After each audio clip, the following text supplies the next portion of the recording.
তোমাদের কাছে যখন এই ভিডিওটা যাবে তখন মনে হয় অনুপম মারিয়া ওদের আরেকটা ভিডিও দিয়ে দিয়েছে।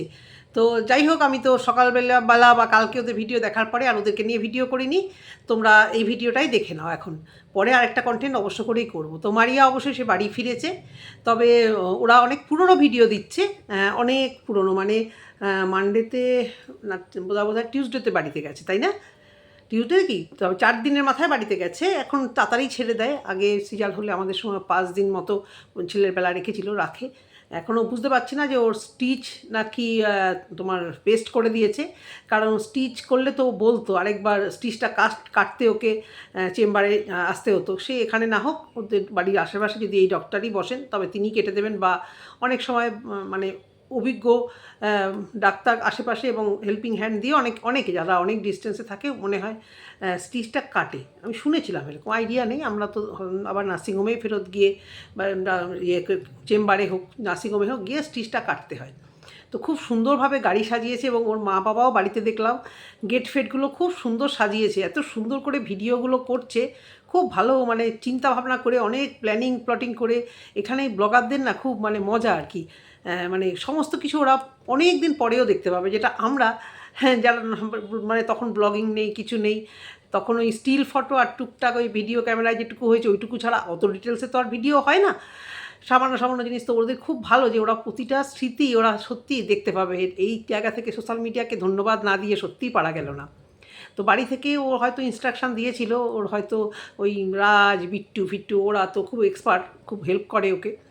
প্লাস হয়তো মারিয়ার বাবা বেলুন সাজানো, ওইরকম হয় বেলুন সাজানো মনে হয় প্রফেশনাল কাউকে ডেকেও হয়তো করিয়েছিল, সেটা ও বলেনি, বলেছে যে ওরাই সাজিয়েছে। সে যাই হোক, যেটা ও বলে না সে বাইরে যাব কেন, তাই না?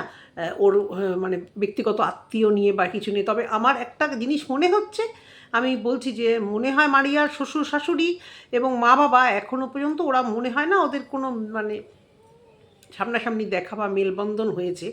সেই জন্যই বোধহয় ওরা তড়িঘড়ি হসপিটালে নার্সিংহোমে দেখতে গেছিলো। আমি হসপিটাল বলি, ওই নার্সিংহোম হসপিটাল, সরকারি হসপিটাল না, এটা বেসরকারি, তাই। হ্যাঁ, যেখানে ওর মা বাবার মনে হয় মানে তা তড়িঘড়ি ওরা নার্সিংহোমে দেখতে গেছিলো। জানি না এ বাড়িতে আসবে কি না, দেখলে আমরা দেখতে পাবো, ভালো লাগবে। ওর যা ভাসুর যদি আসে বাড়িতে সেটা ওদের ব্যাপার। দেখো, ফ্যামিলিতে প্রবলেম সবারই থাকে, প্রবলেম ছাড়া ফ্যামিলি হয় না, কিন্তু সেটাকে ছুপিয়ে রেখে ভিডিও করাটাই তো ভালো। কেন আমি আমার ফ্যামিলির মনোমালিন্যটাকে আমি দেখাবো, তাই না? ওরা তো ওদের এখন সুন্দর একটা কন্টেন্ট, দারুণ সুন্দর কন্টেন্ট, বাচ্চা নিয়ে নতুন জীবনে। অনেকে মন্দিরাকেও বলছে, মন্দিরার ভিডিও দেখে কমেন্ট বক্সে দেখেছি যে তুমি চলে যাও, বা অনেকেই বলছে যেতে। আমার মনে হয় মারুর এই ছায়া যে ত্যাগ করেছে, এই ছায়া আর গ্রহণ করা উচিত না। কারণ ওদের তো আর রক্তের সম্পর্ক না, ওদের স্বার্থের সম্পর্ক।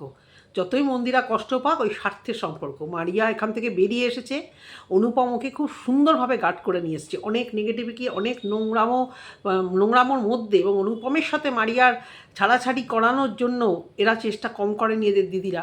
সেই জায়গা থেকে মারিয়া যা ভুল করেছে না করেছে, ওর এখন পুরো লাইফটা পুরো অন্যরকম। সদ্য বাচ্চা হওয়া একটা মা, আর সঙ্গে ওরকম একটা ভালো হাজবেন্ড, সঙ্গে নিজের মা বাবা শ্বশুর শাশুড়ি, এই জগৎটা আমরা দেখতে চাই। মারিয়াকে বারবারই বলবো, ওই কুচ্ছিত জগৎ, ওই নরক, ওই রিলেশান কোনো কিছু রাখবে না, কারণ কান টানলেই মাথা আসে। যেই মন্দিরা গিয়ে পড়বে এত কন্ট্রোভার্সি হবে, আর এত কিছু শুরু হবে, মনোমালিন্য, এত কিছু নেগেটিভিটি। মন্দিরা যাবে, ভিউজ কামাবে, চলে আসবে। মারিয়া যতই মানে মন্দিরা গেলে হয়তো মারিয়ারও একটু ভিউজ হবে, কিন্তু দরকার নেই তো। মারিয়া এখন পুরো একটা নতুন জগৎ, নতুন একটা সুন্দর সংসার, এই দিকেই মারিয়ার ধ্যান দেওয়া উচিত। এবার বাদবাকিটা ওদের, ওরা যদি বুদ্ধিমতী হয়, ওরা অবশ্য করে নিজেদের কন্টেন্ট দেবে। যেরকমভাবে এতদিন পর্যন্ত ওরা পাত্তাও দেয়নি, মানে অনেক দিন থেকেই তো এই সম্পর্কগুলো মানে নষ্ট হয়ে গেছে। সেখান থেকে অনুপম সুন্দরভাবে গার্ড করে সুন্দরভাবে বেরিয়ে এসেছে, বার করে এনেছে। আর কি দরকার? মা বাবা আর অনুপমের মতো হাজবেন্ড আর শ্বশুর শাশুড়ি, আর আর আর এখন যেটা এসেছে, মানে তো মানে কি বলবো, আর জীবন সার্থক, তাই না? সত্যি কথা। তাহলে কি যাদের না হয় তাদেরকে আমি ইয়ে করবো সেটা না, কিন্তু মানে যে কোনো মানুষের কাছে একটা বাচ্চা জীবনে আসা মানে লাইফটা মনে হয় যে হ্যাঁ আমি সার্থক করলাম কিছু একটা কাজ। তো মারিয়ার ওই দিকে ফিরে না তাকানোই ভালো। সুন্দর সাজিয়ে গুছিয়ে নার্সিংহোমে গেল।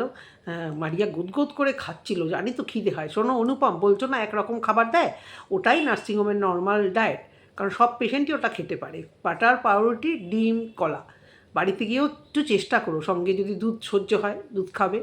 আর জানি না স্টিচ শোকানোর জন্য আমাদের বাড়িতে না ম্যাক্সিমাম আমরাই শুধু বাঙালি, আমাদের এই বাড়ির মধ্যে এদিক সেদিক সবই আমাদের মারোয়ারি। তো ওরা কিছু কিছু ট্রিক্স ওরা খুব ভালো জানে, খুব। তো আমি যখন এসেছিলাম বেবি নিয়ে, আমার ছোটো ননদরা আমাকে ওদের থেকে নিয়েই আমাকে একটা জিনিস দিয়েছিল, মানে শুনেই আর কি, কালো জিরাটাকে বেটেছিল, ওরে কি কুচ্ছিত খেতে রে বাবা, কী যে কুচ্ছিত খেতে, যে ওইটা দিলে নাকি সেলাইটা খুব তাড়াতাড়ি ঠোকায়। খেতে পারিনি, গরম ভাতের সাথে একদিন দুদিন খেয়েছি, তারপরে আর বাবা বমি এসে গেছে। তো যাই হোক, মারিয়া যদি এটা খায় শুকিয়ে যাবে। আর যদি, কারণ একটু বেশ হেলদি, তো আমার ওকে নিয়ে সবসময় যেন আমার চিন্তা হচ্ছে, মনে হচ্ছে কি হাঁটছে কিন্তু ডিসব্যালেন্স হয়ে যাচ্ছে, তাই না? যদিও একটা মা সব পারে, ঠিক সুস্থ হয়ে, যেরকম অনেকটা সুস্থ হয়ে গেছে, অনেকটা এখন ধরতেও হচ্ছে না, সুন্দরভাবে হাঁটছে। তো সুন্দর আনতে গেল বাবা মা মিলে, কি ভালো ড্রেস আপ করে গেছিলো না মারিয়ার মা আর বাবা, খুব ভালো লাগছে আমার সত্যি। ওদের জীবনে মানে এত ভালো একটা দিন এসছে, এবং আরও যেন ভালো আসুক, এটুকুই সত্যি কামনা করছি। তারপর নিচে নামলো, অনুপম বেলুন টেলুন সাজালো, আর খালি লাল গেঞ্জির দিকে চোখ। বাড়ি থেকেও বলছিল আমি একটা টকটকে লাল গেঞ্জি নিয়ে যাই, এই গেঞ্জিটা পরবো। ওখান থেকেও বলছে, কারণ ও তো বাইকে আসবে, গাড়িতে একটা তুমি যেমন তেমন একটা পরে চলে গেলে কাজ তোলা, তোমাকে কেউ দেখবে না। তা অনুপম তো বাইকে আসবে, বাইকে তো কেউ দেখবে, ও সুন্দর লাল গেঞ্জিটা মানে করছিল। এখন সবার অ্যাটেনশান ওই পুঁইয়ার দিকে, মারিয়া আর বস সেভাবে কে আর নেবে না, ভালোবাসা কিন্তু ভাগ হয়ে গেল, দুজনের মধ্যে 3% সব থেকে চিনি, সব থেকে মিষ্টি যে সুদটা এসে গেল, আর কিন্তু সেইভাবে আর খেয়াল করবে না। অনেকেই বলে, আমার বড়েরাই বলতো, হিংসে হচ্ছে বাবা, এই তো বাচ্চা ছেলে পেয়ে আমাকে আর চিনছে না। ওটা জাস্ট ইয়ার্কি মেরে, যার জায়গা তার জায়গা, কিন্তু সংসারে ভালো একটা বন্ডিং, এত ভালো লাগছে দেখতে না। কিছুদিন আগে ওই দোলারও একটা বেবি ফেসবুকে দেখছিলাম, কিভাবে আনলো, কিভাবে কি করলো, খুব সুন্দর লাগে এই বাচ্চার এই জিনিসগুলো দেখতে, যদি সুন্দরভাবে ফুটিয়ে তোলে।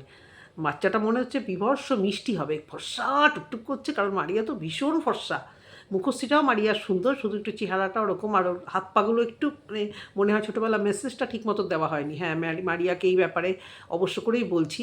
তো ওদের ফেরার সময় যে রাস্তাটা ওরা দেখালো, আমি বরকে বলবো ওইটাতে লং ড্রাইভে যেতে, বাইকে হোক বা গাড়িতে হোক, এত সুন্দর। ওটা কোন জায়গাটা অনুপম ডিক্লেয়ার করছেন, আমার মনে হয় যদি হতে পারে ওটা যে টাকি গেস্ট হাউসে গেছি আমি, সেই নদীটা হতে পারে। কি নদী জানো বলো তো এক্স্যাক্টলি, বাংলাদেশ আর মানে আমাদের ইন্ডিয়ার যে মাঝখানে ভাসান টাসানও দেখতে যায় সবাই, ওই জায়গাটা মনে থাকে না। মন্দিরা মারিয়াদের বাড়িতে গিয়ে ওই টাকি গেস্ট হাউসে গেছিলো, টাকিতে বেড়াতে গেছিলো। টিনও বেড়াতে যায়, ভাঙা টিন যে বলে সবাই, টিনাও কিন্তু যায়। কিন্তু ওই রাস্তাটা আমার এত পছন্দ হয়েছে, আমার মনে হচ্ছে খুব শিগগিরই ওখান থেকে আমার মানে যাওয়ার ইচ্ছে রইল।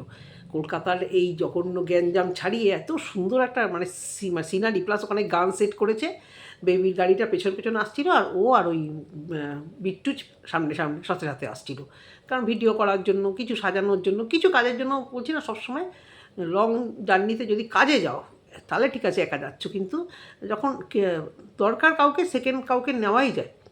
তো সেখান থেকে সুন্দর গান সেট করে তারপর বাড়িটা দেখালো খুব সুন্দরভাবে, বাড়িতে মানে এন্ট্রি নিল, এত সুন্দর করে এখন সবাই সাজায়। আগে বেবি হলেই ফুল, তারপরে এইসব বেলুন ফেলুন, এই সমস্ত সত্যি কথা চল ছিল না। কিন্তু আমার মেয়ের মেলা, কিন্তু আমার ননদ, আমার বাড়িতে যে সবসময় থাকার মেয়েটি, ও ছিল, আমার মা ছিল, ওরা কিন্তু খাটগুলোকে খুব সুন্দর করে সাজিয়ে রেখেছিল। না ফুল দেয়নি, কয়েকটা বেলুন সাজিয়েছিল। খাটে যত বাচ্চার বালিশ, বাচ্চার কুশর, মানে আলাদা যেগুলো বাচ্চার লাগবে না, ওগুলো দিয়ে খাটটাকে একটা বেবির একটা ঘর যেরকম হয় নিউবর্ন বেবি, সেইভাবে সাজিয়ে রেখেছিল। আমি ঢুকেই আমার খুব ভালো লেগেছিলো, সারপ্রাইজ ছিল। তো মারিয়া বাড়িতে আসলো, খুব ভালো। মেয়েরা যদি এরকম সময় বাড়িতে যায়, যদিও আমি মেয়ের বেলা তো বাড়িতে যেতে পারিনি, ছেলের বেলা নিয়ে গেছিলো নার্সিংহোম থেকে মা, এবং আমার যে সবসময় থাকতো মেয়েটি, ওকে নিয়ে যাওয়া হয়েছিল। কিন্তু 1 সপ্তাহ আমি থাকিনি বাড়িতে, আতুরের মধ্যেই নিয়ে চলে এসেছিলো, কারণ এদের একটা, আমাদের শ্বশুরবাড়ির দিকের একটা খুব ধ্যান ধারণা মেসেজ, এই যে মারোয়ারিরা খুব মেসেজে বিশ্বাস করে বাচ্চাদের, দলাই মালাই যেটা করে, দুধের শট দিয়ে করাতো। আমার ছেলেকে ঘানি থেকে তেল বা অলিভ অয়েল নিয়ে আসতো, এগুলো নিয়ে এসে করতো, খুব খুব মালিশ করতো। হ্যাঁ, অনেকক্ষণ ধরে আমি দেখতাম, প্রায় আধা ঘন্টা ধরে আমার ছেলেকে মালিশ করেছিল, মায়ের ছেলেকেও মেয়ের বেলাতেও। একজন দাইমা থাকতো এদের, আমাদের মানে আমাদের আশেপাশে সবার বাড়িতে ওই দাইমাই আর কি ওই মালাই ধোলাই বলে ওরা মারোয়ারিরা, আমরা বলি মালিশ, খুব ভালোভাবে মাকে এবং বাচ্চাকে। যদিও আমি আমার মালিশ করতে দিনই আমার খারাপ লাগতো, বয়স্ক মহিলার আমার ভালোও লাগতো না মালিশ টালিশ হতো। তো মারিয়া এখন উচিত, বাচ্চাটার তো সারা গায়ে ব্যথা, মালিশটা খুব মানে ভীষণভাবে দরকার, যে দিয়ে হোক, যা বাচ্চার শ্যুট করে। আর ওই যে খাওয়া দাওয়া যে ডায়েটটা দিল অনুপমদের একদম খেয়াল করা উচিত, ওই খাবারটা যেন সকালবেলা মোটামুটি দেওয়া যায়। একটা ডিম বাটার, জানি না মারিয়ার অবশ্য হেলথটা খুব বেশি, আবার মনে হয় না মারিয়ার বাচ্চা ফিট করছে, কেন কি ও কিন্তু নাইটিটা পরে এলো।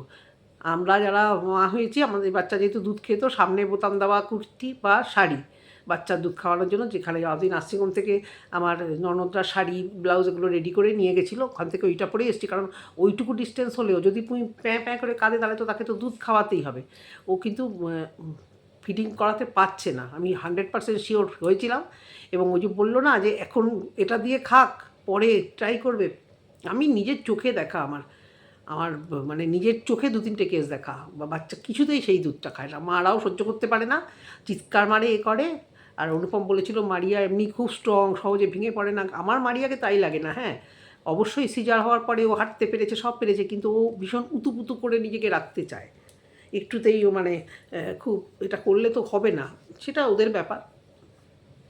ওদের বাচ্চা কি যদি ফিট করাতে পারে তো ভালো। এই জন্য দুধ সাবু টাবু অনেকে খাওয়ায়, দুধ সাবু খেলে প্রচণ্ড পরিমাণে হয়। কিন্তু তার সবথেকে কথা মাকে চেষ্টা করতে হবে, সবথেকে হচ্ছে আমাদের ডাক্তার যেটা বলতো, এবং এটা একটা সাইকোলজিক্যাল ব্যাপার, এই যে ব্রেন, এই যে এটা মাতৃত্ব, বা সবসময় এটা যতটা তোমার ভিতরে মাতৃত্ব ব্যাপারটা তুমি ফিল করতে পারবে, বাড়িতে অশান্তি ছাড়া কিছু ছাড়া, তোমাকে একদম মন দিতে হবে। ডাক্তার কি বলে, আমাদের ডাক্তার বলেছিল বাচ্চা যখন কাঁদবে, কাঁদা মানে খিদে পাওয়া, আমার শাশুড়িও বলতো, ডাক্তারও বলতো। এবং তোমার শত কাজ করে থাক, জাহান নামে যাক দুনিয়ার সব কিছু, আগে দৌড়ে পড়ে গিয়ে ওই বাচ্চাটাকে তোমাকে খাওয়াতে হবে। এই ছোটো যারা কথা বলতে পারে না, আর বাচ্চারা নিজেদের ভালোটা খুব বুঝে নেয়, ওরা চিৎকার মারবে। আর ওর ছেলের গলা খুব ভালো হয়েছে, খুব ভালো, যত কাঁদবে, যত চিৎকার মারবে, হার্টটা ভালো হয়। আমার ছেলেও মারাত্মক চেঁচিয়ে কাঁদতো। তো এই কান্নাটা খুব মানে ভালো, এবং ভালো কাঁদছে, সুস্থ বাচ্চা। কিন্তু ওই দুধ খাওয়ার ব্যাপারটা, ও যতটা ওর ভিতরে ফিলিংসটা আনবে, যতটা ও মেন্টাল ওই দিকেই খেয়াল রাখবে যে আমি একটা বাচ্চা, আমাকে দুধ খাওয়াতেই হবে। আমি শুনেছি সেটার জন্য নাকি মানে ওই জিনিসটা আরও হয়। এখন ওর দুধ আসছে, খাওয়াতে পারছে না, এটা ঠিক বুঝতে পারছি না আমি, সেটা ওরা ক্লিয়ার করছে না, মানে যেটুকু ক্লিয়ার করছে সেটুকু নিয়ে বলা। তারপরে যাই হোক, রাস্তায় ওরা কিছুই খায়নি, বাড়িতে এসে খাওয়া দাওয়া করেছিল। এতটা ডিস্টেন্স রাস্তায় একটু দাঁড়িয়ে কোথাও থেকে একটু কিছু খাবার তুলে নিতে পারতো। যাই হোক, ওরা তো সবসময় তো আগে পরে যায়নি, কলকাতার জ্যামে কখনো ওরকম আগে পরে যাওয়া যায় না। সেটা ছাড়িয়ে যখন গেছিলো ওরা, তখন হয়তো যেখানে দেখতে পাচ্ছিল গাড়ি পেছনে, বাইক সামনে, সেখানে খুব রিস্কিভাবে অনুপম ভিডিও করছিল, পেছন দিকে তাকাচ্ছিল। 2 চাকা শয়তানের চাকা, বাবা হয়েছো, এত ছ্যাবলামো করলে তো চলবে না, এখন সিরিয়াস হতে হবে। যদিও অনেকটা সিরিয়াস হয়েছো, এটা একজনের দায়িত্ব, আগে ছিল একজনের, এখন 2জনের দায়িত্ব। আর বলছে আমরা 2জন এসেছিলাম, এখন 3জন পিটছো না, তোমরা 3জনই এসেছিলে, অন দা ওয়ে ছিল, যবে থেকে এসছে তবে থেকে তোমরা যেখানে আছো সেখানে গেছিলো, সেখানেও আছে অন দা ওয়ে, বুঝেছো? তা যাই হোক, তো সুন্দরভাবে বাড়িতে এন্ট্রি হলো। কিন্তু একটা খুব বিচ্ছিরি জিনিস, ওরা গিয়ে সাথে সাথে খাটে বসে সবাই মিলে ওরা একটু মানামানিটা কম করে। এটা কি গ্রামের লোক বলে কম করে নাকি আমি ঠিক জানি না। বসানো উচিত ছিল ওকে কোনো প্লাস্টিকের চেয়ারে, বসে থাকতো, তারপরে ও ড্রেসটা চেঞ্জ করে, তারপরে স্যানিটাইজার যেরকম দিয়েছে খাটের মধ্যে বসলে ভালো হতো। কিন্তু দেখলাম অনুপমও বসে গেল, এরাও বসে গেল, সবাই বসে গেল। তারপর মারিয়ার বাবা খুব সুন্দর একটা কিনলো, কট। আর তার আগে নার্সিংহোমে ও কিছু মানে ওর ভালোবাসার ভিউয়ার্স একজনকে দেখালো, যে ওর ভিডিও দেখে, ওনার মিসেসও দেখে, আর একজন হসপিটাল নার্সিংহোমের কর্মী যিনি, তাকে দেখালো। খুব সুন্দরভাবে ওই জায়গাটা ক্যাপচার করেছে, এবং ওদের সবাই বলছে ওদের সঙ্গে ভালো ব্যবহার করেছে, ওরাও নিশ্চয়ই ভালো ব্যবহার করেছে, সেই জন্যই করেছে, তাই না? আর সেই জন্য অনুপম এবং বাচ্চাটা ওদেরকে দেখালো, দেখে ঠিকই ওরা। তারপরে দেখলাম একজন নার্স, সেও সব বলে দিল যে এটা খাবে, ওটা খাবে, ভালো খাবার খাবে। তার আগের দিনও একটা বাচ্চাকে নিয়ে ভিডিও দিয়েছিল, সেই বাচ্চাটা আমার মনে হচ্ছে যতটা, বাচ্চাটার হয়তো কেউ নার্সিংহোমে ভর্তি, বাচ্চার মা ক্যামেরাতে আসতে চায়নি, এবং বাচ্চাটার কেউ মেবি হয়তো নার্সিংহোমে ভর্তি, হয়তো তাকে দেখতে এসছে, সেই জন্য হয়তো বাচ্চাটা ওই অনুপম হয় না, আদর করতে করতে ভিডিও করে ফেলেছে। আমার মেয়ের সময়, ছেলের সময় না, মেয়ের সময় আমি যখন কেবিনে ছিলাম, ছেলের সময়ও কেবিনেই ছিলাম, কিন্তু এই ঘটনাটা মেয়ের সময় কেবিনে আমার সন্ধেবেলা আমার যখন বাড়ি কেউ ও সে তো মানে যে কদিন থেকেছি সকাল বিকাল, সকালে তবু কম যেত, বিকেলবেলা একদম প্রচুর মানুষ দেখতে যেত। এবার দূর থেকে, কারণ কটটা ওইখানে, আমি দূরে আর সোফাটা অনেক দূরে, যেহেতু রুমটা বড়, তো ওইভাবেই সবাই দেখতো। আর সন্ধেবেলা ওরা চলে গেলে, ভিজিটিং আওয়ার শেষ হয়ে গেলে, দুনিয়ার সব সিস্টাররা আমার ঘরে এসে বসে থাকতো টিভিটা দেখার জন্য আর আমার বাচ্চাটাকে দেখার জন্য। গল্প করতো, সব পেশেন্ট তো আর একরকম না, আমি যেহেতু সবার সাথে গল্প করতে মিশতে ভালোবাসি, ওরা সেটা বলতো যে দিদির ব্যবহার এত সুন্দর, বলে আমার সাথে এত সুন্দর গল্প করতো। তারপর সেই গল্প করতে করতে মাঝে মাঝে ডাক্তার এসে কতদিন বকেছে যে হ্যাঁ পেশেন্টের ঘরে সব শুদ্ধ ভিড়, ওইদিকে কত পেশেন্ট পড়ে আছে সেদিকে খেয়াল নেই, কিন্তু ওরা গল্প করতো আর টিভি সিরিয়ালগুলো দেখতো। দিদি একটু চালাও না, ঘরেও ক্যাচ ক্যাচ করে, তুমি একটু চালাও না। চালাতাম, আর খুব দেখতাম, আমার মনে আছে সেই কথাগুলো। তারপরে যে সিস্টার দিদি আমার সকালবেলা থাকতো, সকালবেলা আলাদা, বিকালবেলা আলাদা, তো যিনি নার্স ছিলেন উনি আমার সাথে বাড়িতে এসেছিলো, উনি আমার সাথে কথা বলে নিয়েছিল, তুমি একটু বলো না গো যে তোমার সাথে আমি বাড়িতে এখন 2 দিন থাকবো। আসলে ও থাকতো না, ও ছুটিটা নেওয়ার জন্য ওটা বলতে বলেছিল। তারপরে আমার বরকে বললাম, ওরা বলেছে যে এই দিদিকে আমি 2 দিন নিতে পারি হসপিটাল থেকে। বললো হ্যাঁ হ্যাঁ নিয়ে যান। ওর কী হলো, ছুটিটা হলো, কিন্তু আমার সাথে কিন্তু থাকলো না বাড়িতে। তারপর ও বাড়িতে যখন আসলো, যেহেতু বলেছি আমার মেয়ে পঞ্চমীর দিন বাড়িতে এসছে, তা আমার এখান থেকে আমি অনেক চুড়িদারের পিস পেয়েছিলাম, দিয়ে গেছিলো যারা, আমি বাড়িতে এসে দেখলাম। তা আমার বর বললো যে ওকে একটু টাকা এক্সট্রা পুজোর জন্য, আর তোমার একটা ভালো চুড়িদারের পিস ওকে দিয়ে দাও। দিয়েছিলাম, তো মানুষ দিলে তারপরেও কিন্তু ওই সিস্টার দিদি আমার বাড়িতে এসে একদিন বাচ্চা দেখে গেছে। ভালো সম্পর্ক রাখতে গেলে, ভালোভাবে থাকলে গেলে উভয়ের দিক থেকে ভালো সম্পর্কটাই থাকে। তারপর ওদের বাড়িতেও মিষ্টি কিনেছে, মিষ্টি বিলে করেছে, সব কিছু খুব সুন্দর, কিন্তু একটু আতুরটা বোধ হয় ওরা একটু কম মানবে। এখন জানি না ওদের ধর্মে কী হয়, নখ কাটা ফাটা এগুলো তো হয়, আগামী দিন দেখতে পারবো। আর খুব সুন্দরভাবে মারিয়ার ভিডিওগুলো আসছে এবং কথা বলতে ভালো লাগছে, তোমরা একটু দেখো। অনেক কিছু বিষয়ে কথা বলতে ইচ্ছা করে, যেমন মন্দিরার বিষয়ে, যে শাড়ি ফাড়ি নিয়ে বলে অনেক কিছু, সেই শাড়ি সম্পর্কে আমি একটু কিছু জানি।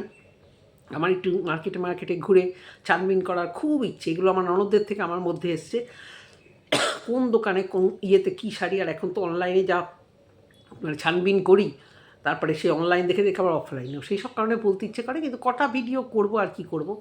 তো এইটুকুই তোমাদের কাছে বলার মারিয়া সম্পর্কে। জানি না কি বাদ দিলাম, তোমরা এই ভিডিওটা দেখো, এরপরে নেক্সট ভিডিও তোমাদের সামনে আসছে আবার ছন্দা পিয়াকে নিয়ে। টাটা।